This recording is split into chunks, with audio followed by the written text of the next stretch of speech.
Hello, this is Jerome from the Barbarian Philosopher podcast, bringing you 3 tips to improve your sparring.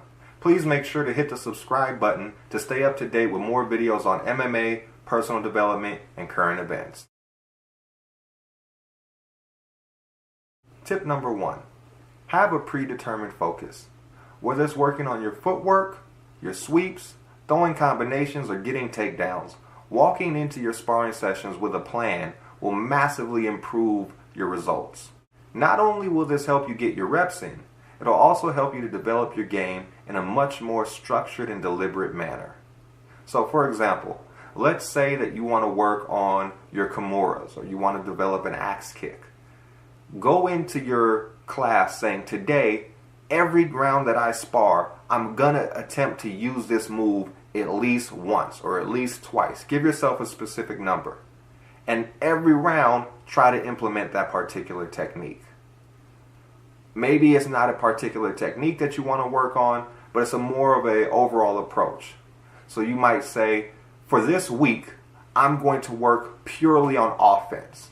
I'm going to go out of my normal comfort zone and I'm going to pressure harder, or I'm going to focus more on defense, or more on my head movement, or more on combinations.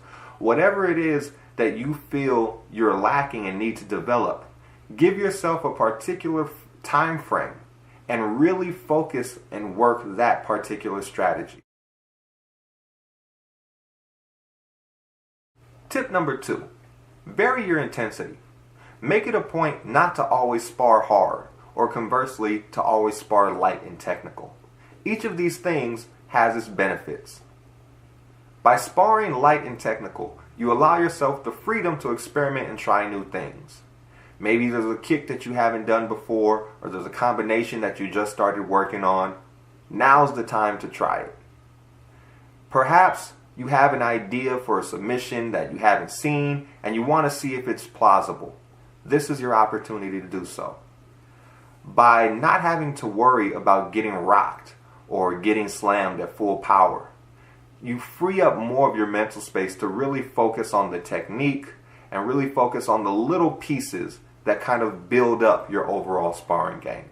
On the flip side, by sparring hard, you teach yourself how to operate under pressure, how to do the things that you've become good at when your feet are against the fire, how to take a punch, how to have a plan B, how to roll with things when it's not going your way. Tip number 3, spar with everybody. When you spar with people who are at about the same skill set as you, these are the people who you'll find yourself most often going into flow state with.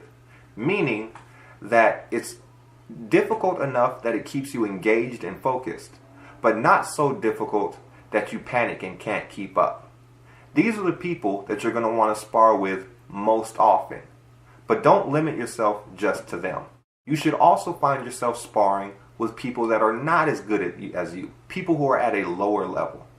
Because these are the people who you will be able to take advantage of. These are the people who you will be able to take advantage of their lack of experience and ability. So now you can try new things. You can experiment. Maybe the move that you're trying to work on, let's say a spinning back kick, for example, that you can't really practice when you're sparring with people who are at the same level with you as you, or who are higher than you, because they have their defense developed better than you have your offense developed with that particular move. The lower level people are the people who you can do that with. These are the people where you can get your reps in, you can start piecing together things, and start getting things ready to use them against the people who are at the same level as you or higher. These are also the people with whom you can experiment. You can make shit up. You can try new things. This is the benefit of rolling and sparring with people who are lower than you. You're also going to want to spar with people who are higher than you. The people who are more advanced than you are going to really put the pressure on you. They're going to expose the things in your game that the people who are at the same level and who are at a lower level simply lack the ability to expose. They're also going to force you to draw things out of yourself that you didn't know were there. By really putting the pressure on you and putting your back against the wall, these people are going to force you to grow. And they're going to force you to grow at a rate that you didn't think you could do. Not only will sparring with everybody help expose you to people of different skill sets, or rather skill levels, it'll also expose you to people of different body types. How do you use your skill set against somebody who is tall and lanky as opposed to short and stocky? Or how do you use your skill set against an evasive counterpuncher as opposed to a power-based, forward-driving pressure fighter? How do you do against a brawler versus a technician? Somebody with a heavy top game versus somebody with a very well-developed bottom game?